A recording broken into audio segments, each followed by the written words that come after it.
3월 29일 오후 8시경 과거의 중요한 조선일보 기사 하나를 칼럼 하나를 리뷰해 보도록 하겠습니다.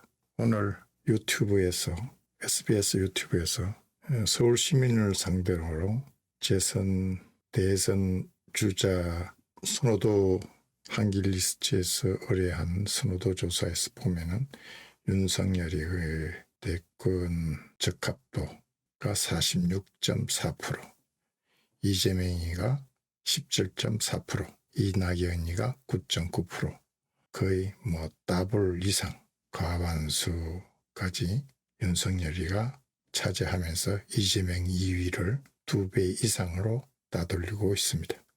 여권 전체의 퍼센티지를 다 합하더라도 이재명 17.4, 이낙연 9.9%, 10% 합하더라도 27%, 46%에 훨씬 못 미치는 30% 가까이 차이가 나는 그런 결과를 발표하고 있습니다. 물론 서울 시민을 상대로 조사한 것이라고 되어 있습니다. 그리고 윤석열이가 출마 시 어느 정당으로 출마하는 것이 좋겠느냐, 국민의힘 혹은 제3지대로 나오는 게 좋겠다가 조선일보의 발표와 다르게 국민의힘의 힘으로 나오는 것이 오차 범위 밖으로 약 10%, 11% 차이로 여론조사가 나왔습니다. 약 일주일 정도의 시차를 두고 지난번에는 조선일보에서는 국민의힘과 제3지대가 비슷비슷하게 나왔는데 지금은 약 11%의 차이로 국민의힘으로 나오기를 지지자들이 찬성하고 있습니다. 그래서 윤석열이가 어떻게 앞으로 정치적인 행보를 취하는 것이 좋을 것인가 하는 것에 대한 조선일보의 박성민 정치 포커스의 칼럼을 오피니언을 리뷰해 보도록 하겠습니다. 박성민의 정치 포커스. 입당한 유해창, 단일화한 정몽준, 윤석열이가 갈 길은, 이래가지고 박성민의 정치 포커스를 오피니언을 글을 올렸습니다. 한국 정치의 진영은 정당보다 확실한 실체다. 87년 이후 대통령 난 정당 5년 뒤 정발한다. 대부분 다 정발했습니다. 87년 이후 대통령 늘 1번 아니면 2번에서 나왔지 3번은 없었다. 윤 제3지대냐 단일화냐 선택할 때가 올 것이다. 2021년 3월 19일 날 칼럼이 게재된 것을 박성민 정치 컨설턴트가 올린 글을 소개하고자 합니다. 한국 대선은 진영 간의 전쟁이다. 내년 대선도 그럴 것이라는 인식이 널리 퍼져 있다. 대부분의 사람들은 정당보다 진영에서 일체감을 갖는다. 사람들이 이념적 정체성으로 실존적 선택을 하기 때문에 대통령을 찍는 기준은 진영, 인물, 정당, 정책 순이다. 한국 정치에서 진영은 정당보다 확실한 실체다. 1987년 이후 7명의 대통령은 모두 다른 이름의 정당에서 나왔다. 같은 정당이 없었습니다. 뿌리는 같을지 모르지만 같은 정당이 연속으로 승리하지 못한 것이 아니라 5년 뒤에는 아예 존재하지도 않았다. 이런 사실은 한국 정치의 역동성과 불안정성을 동시에 보여준다. 더불어민주당이 그런 전통을 깰 수 있을까? 아직 깨지 않은 전통은 또 있다. 1번과 2번에서만 대통령이 나왔다는 사실이다. 제3지대에서 성공한 사례가 없다.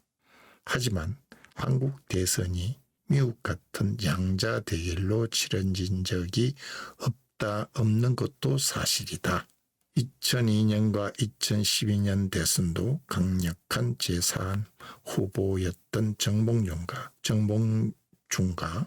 안철수가 노무현, 문재인과 단일화를 했기 때문에 결과적으로 정봉준은 노무현, 안철수는 문재인 이렇게 단일화를 했기 때문에 결과적으로 양자 대결이 됐을 뿐이다. 나머지 대선은 제3 후보가 늘 있었다. 1987년과 2017년 대선에서는 제3 후보가 20% 이상 득표했다. 2020년 대선에도 2022년 내년입니다. 윤석열이란 강력한 제3 후보가 또다시 등장했다. 그가 출마를 결심하면 세 가지 길이 있다. 첫째, 입당. 두 번째, 제3지대. 세 번째, 후보 단일화. 모두 가능한 시나리오다.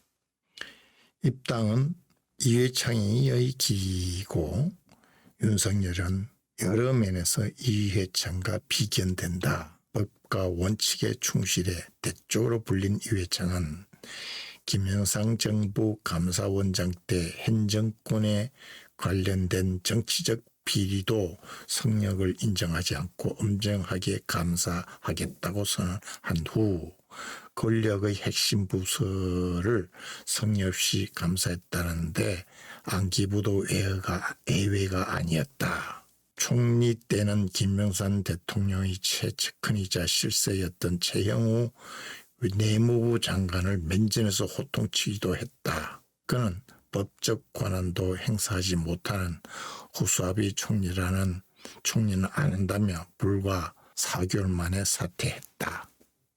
권력에 정면으로 맞선 이회창은 국민적 영웅이 되었다. 삼김 전성기에 큰 균열을 냈다는 점에서 청풍은 그냥 바람이 아니라 태풍이었다.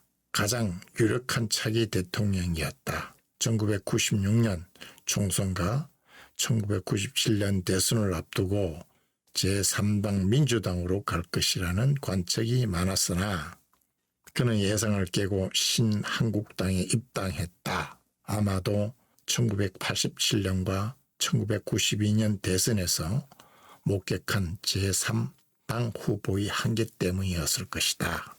전략적인 선택이었다는 거죠. 제3지대는 한 번도 성공한 적이 없지만 거의 근접한 적도 있었다. 치열한 양자 대결로 치러진 2002년과 2012년 대선은 제3 후보가 대통령에 가장 가까이 갔던 선거였다. 역사상 가장 강력했던 제3 후보는 1987년 김대중이었다. 그는 TK의 노태우와 PK의 김영삼이 영남권을 나눠갔고 김종필이 충청을 가져가면 호남과 수도권에서 우위 있는 자신이 승리한다는 제4자 필승론을 확신했다.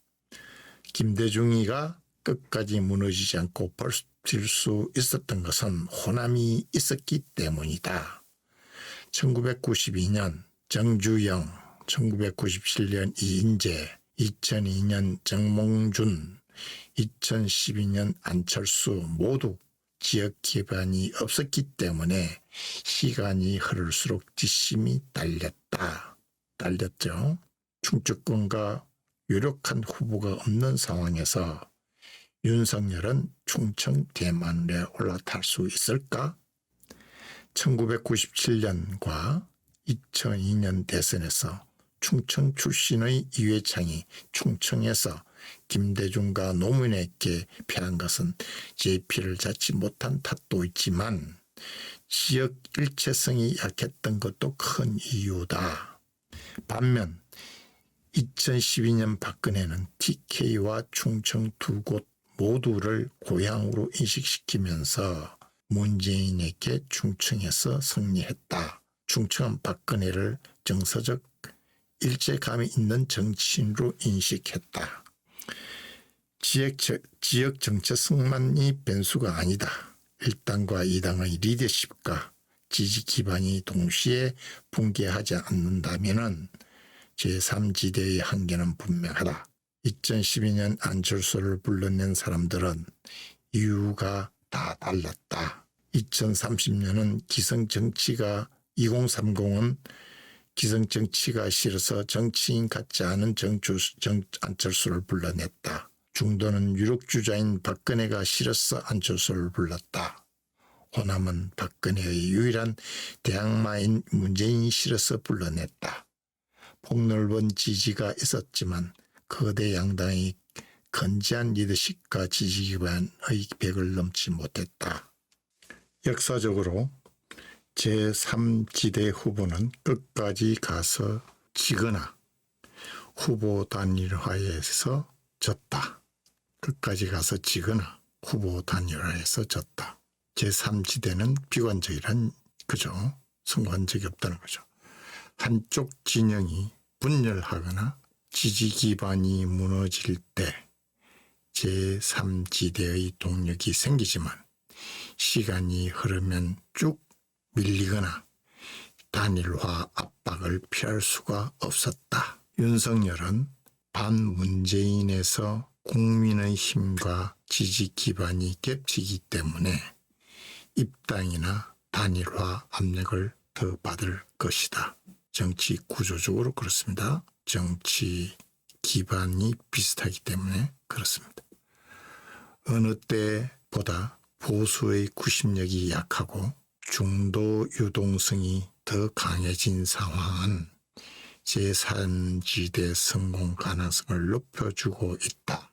어느 때보다 보수의 구심력이 약하다고 지금 얘기하고 있는데 그러므로 해서 중도 유동성이 강해진 상황은 제3지대 성공 가능성을 높여주고 있다고 합니다. 그러나 앞에서 조선일보의 여론조사와 한길리서치에서 나온 조사는 전혀 다릅니다. 조선일보에서는 제3지대와 국민의힘의 당 양쪽 비슷하게 나왔지만은 한길리서치에서는 국민의힘의 당에 입당해서 나오기를 바라는 것이 11%보다 높았습니다. 문재인 대통령을 지지하면서 윤석열을 지지하는 교집합이 존재하는 것도 제3지대에서 버릴 수 있는 요인이다. 민주 진보 진영이 190석인 상황도 변수가 될 수 있다. 그러니까 민주 진보 진영이 190석인 상황에서 윤석열이가 국민의힘의 당에서 대통령이 된다 하더라도 대통령 업무 수행이 어려운 점이 있을 거라는 거죠. 윤석열이가 대통령이 된다 해도 연정 없이는 국정을 끌고 갈 수 없기 때문에 제3지대가 불가피할 수 있다. 윤석열이 국민의힘에 입당하거나 후보 단일화를 한다면 민주당도 분열 없이 양자 구도로 갈 것이다. 만약 윤석열이가 제3지대에서도 승리 가능성이 높다고 판단한다면 민주당의 분열 가능성도 좀 더 커질 것이다. 조금 더 커질 것이다. 제4자 필승의 유혹이 재등장할 수 있다. 이재명 지사가 탈당하거나 민주당 후보 선출 후 낙마할 가능성은 거의 없겠지만 이재명 세력의 이탈 가능성은 여전히 있다. 1992년 김영삼, 1997년 이회창, 2002년 노무현도 후보 선출 이후 반대 세력의 이탈과 후보 교체론에 시달렸다. 2022년 대선에서 더불어민주당이 당명을 유지한 채 재집권하면 새로운 역사를 쓰는 것이다. 윤석열이 제3지대에서 승리하는 것 역시 새로운 역사다. 국민의힘이 집권한다면 새로운 당에서 대통령이 나오는 전통을 잇게 될 것이다. 그러니까 여러 가지 가능성에 대해서 이야기하고 있습니다. 한국의 앞으로의 대권 대통령 선거는 한마디로 오리무중인 상태입니다.